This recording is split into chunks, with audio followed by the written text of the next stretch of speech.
You can see, you pick up your ball, and then you dribble again. That can be any sense. It could be like this. If I'm dribbling, Justin's playing defense on me. Like that, that's a double dribble, they're going to call it.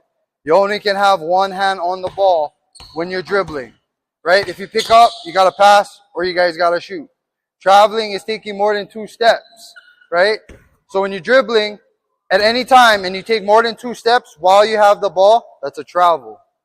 So when we're driving in for a layup and we do that, that's a travel, okay? So when we're approaching a basket, we can no longer go here and then take that extra step and go up. We got to be mindful about our steps, right? 1, 2, up. The elite team that's here, you guys, we've been working on that. So you guys know more or less on how not to do that, right? Another thing with that's big, it's 10U that you guys don't have practice with is stealing, okay? You guys can steal the ball now.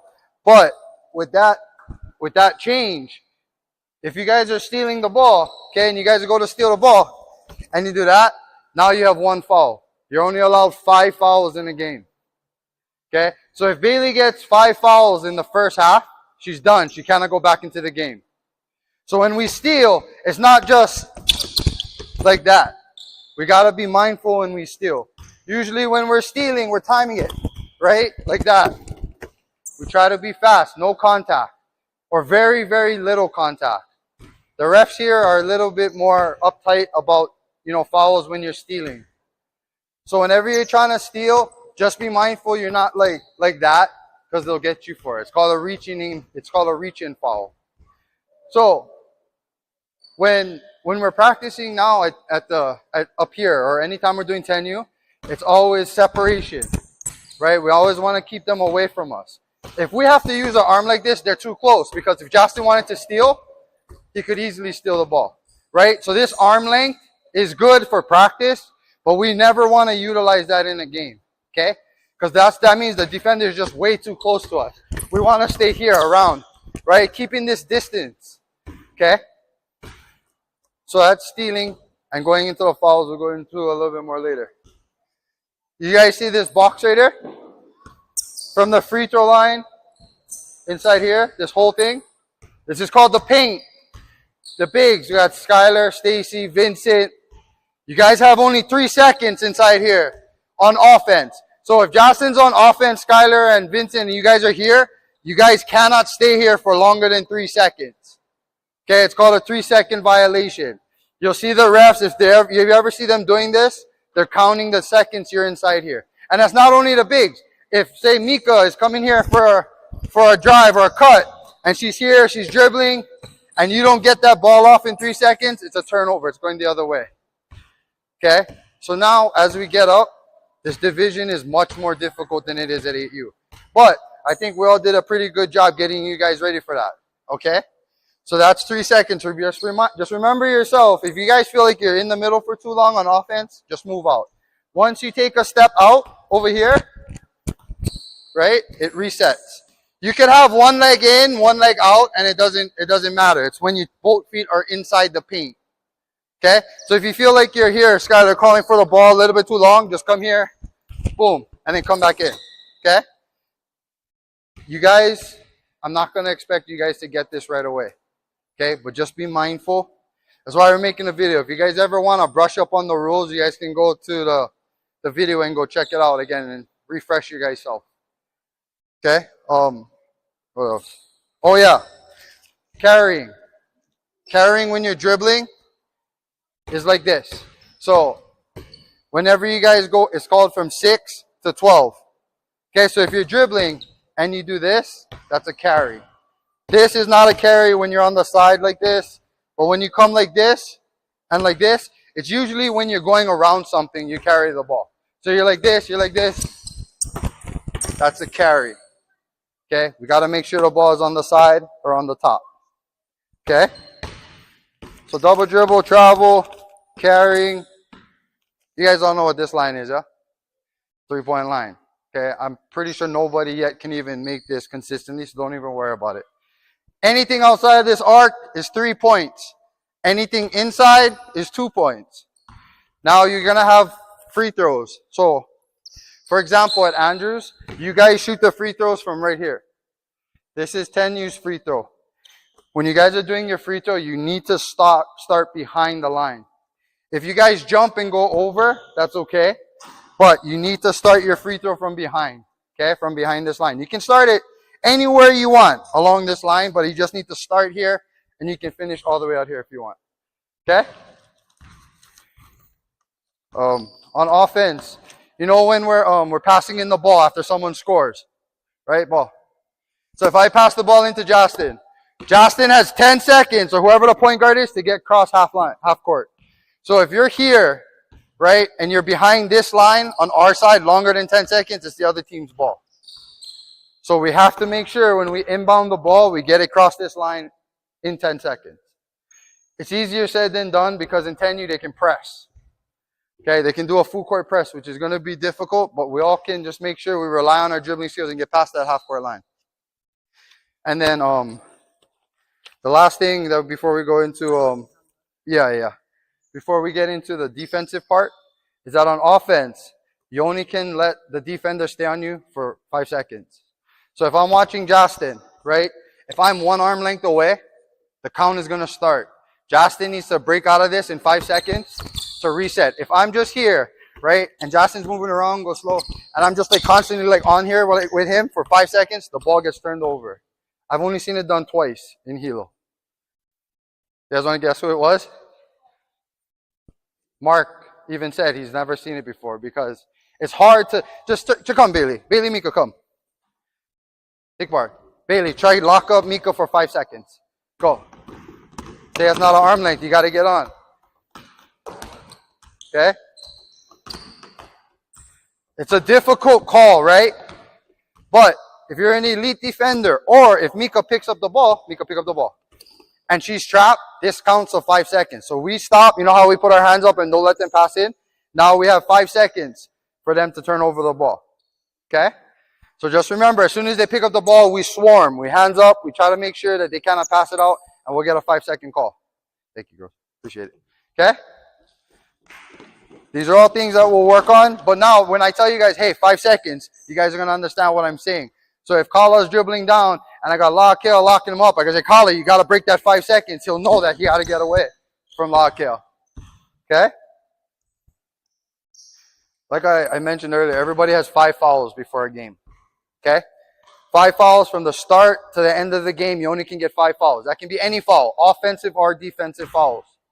Okay? After the 5th foul, you're out of the game, and I kind of put you guys back in. It doesn't reset at halftime or anything. If you rack up 4 in the first half, I'm going to sit you out into the second half just because you kind of get 1 more. All right? So we got to be mindful when we're going for those jumping blocks that you guys can do now. So last year it was a little bit more lenient. They let you guys jump for blocks, but not supposed to. It's supposed to be just hands up. Now, when somebody's going in for a layup, right, you guys can actually, like, block them. Okay? But when you guys go up, you guys got to make sure you don't make contact with the person dribbling the ball, or it's going to be a foul, and they're going to shoot. Okay? So please be mindful about you guys' fouls. Okay? Because there's nothing I can do. I cannot argue it. I cannot apologize for it. If you guys get 3 fouls, and I need you in the game, you're going to have to wait till the second half to go in because I cannot afford you getting 2 more. I wish Max was here because he would be a good one to know that rule. I don't know. Okay, so along with that, that's personal fouls. So when you yourself have 5 fouls or whatever the foul is, that's called a personal foul. There's team fouls. So now let's say Skylar has 3 fouls, Stacy has 3 fouls, and Mika has 1 foul. How much fouls is that? 3 plus 3 plus 1. 7. Okay? So now that's called a team foul, where more than people have a combination of fouls. On the 7th foul, whoever you fouled is going to get to shoot a free throw. It doesn't matter where they were, if they were shooting. They're going to be able to shoot 1 free throw. If they make it, they'll shoot another one. If we have 10 team fouls, then they'll automatically shoot 2 free throws. Okay? So now we need to be more conscious about our fouls. They're not calling it in 8U and 6U, right? They're not putting, hey, Mika, you had 3 fouls this game. They're not keeping track, but now they will. All right? So we got to be mindful, and we got to be smart about our fouls. You guys can press past half court in the first half. So in the first half, if Jocelyn is coming down, you guys cannot pass the half court line. First half. Okay? Second half, you can press them all the way up there throwing in the ball. So now if Jocelyn's inbounding the ball, I will have a press play where 3 of you guys are here trying to stop the ball like this when they're trying to throw it in. And when that comes in, if, say, Amika, I'm going to borrow you guys again. Come here. And then Lakia and Vincent, come here. So if you're on defense, Lakia, you're on offense. Vincent, you're on defense. You're on defense with me. Okay? Go that side, Vince. So now Mika and Lakia are trying to get the ball. Lakia, go that side. You're on offense, okay? You're guarding Mika. Okay, now this is a full court press. Okay? Where there's everybody locking up a defender. You guys, wherever's throwing it in, you have 5 seconds to throw it in the ball. If Mika gets it here, Mika, come over here. Just let her go, baby. Let her get the ball. Okay? Now Mika has 10 seconds to get across there. Okay? She has to stop. She has to get past half court in 10 seconds. Full court press is very, very reliant on not panicking. You gotta know your fundamentals of dribbling and being able to get out of a situation. If you're running down this baseline and you cannot cross over to get to this side, all they're gonna do is stop you here and push you out of bounds. Okay? So we gotta work on our dribbling, staying low, right? When we're dribbling, we wanna stay low here, cross, and go out that way. Okay? This is a flip in the 8U. But for everybody who's still in 8U, you guys can still use this when you guys play in 8U and become that much better. All right? But for 10U, it's prevalent that we understand and we know this, okay? We're not going to jump into full court presses today, but we're going to be a little bit more technical on top of your fundamentals. And then technical foul. Anybody know what a technical foul is? Does anybody know what a technical foul is? Mr. Locke, yeah, I got one. You want to tell them what it is? Tell them what it is. Yes, it's an offensive foul, or it could be defensive too. But it's when you do something that's unsportsmanlike, right? So, Lakia got one because he shot the ball, took out an arrow, and shot it at the defensive player, at Paneva. Okay? Mark teched him up for that, gave him a technical foul, gave him back the ball. We cannot be unsportsmanlike when we play. Okay? Hey, look, we're here, we make a basket. That's awesome to cheer, but we're not taunting the other players. Say, haha, you suck, and we're running down. You guys will get a technical. What happens in a technical is everybody clears the court, past half court. They take 2 free throws, and then they get the ball back. In a game, say it's 39-38, a technical foul could lose us the game, and we have nothing to do about it. Okay? So it's important we stay humble, we be nice, no arrows. Yeah, like he got better though, he got better, but no arrows, okay? No technicals. He took, remember, upon every, he went like this and shot the arrow at the kid. Yeah, I have the video. It's still on top of YouTube. We have it. Okay. And then we have a mercy rule. So now there's mercy rules. If you guys are up or down by 20, we gotta stay in this 3-point line. If we come out, it's a foul towards us. Okay? So when we're up by 20 points or down by 20 points, the defense cannot come out of this 3-point line. The farthest that they can go is right here. All right, I don't think it's gonna be an issue. I know you guys not gonna let nobody beat you guys by 20, but mindful there is a mercy rule. They can, yeah. But 10U, I want it to be strictly play oriented, right? Unless we have an open lane, you guys see a lane, I want you guys taking a lane. If not, we're gonna run plays. Okay?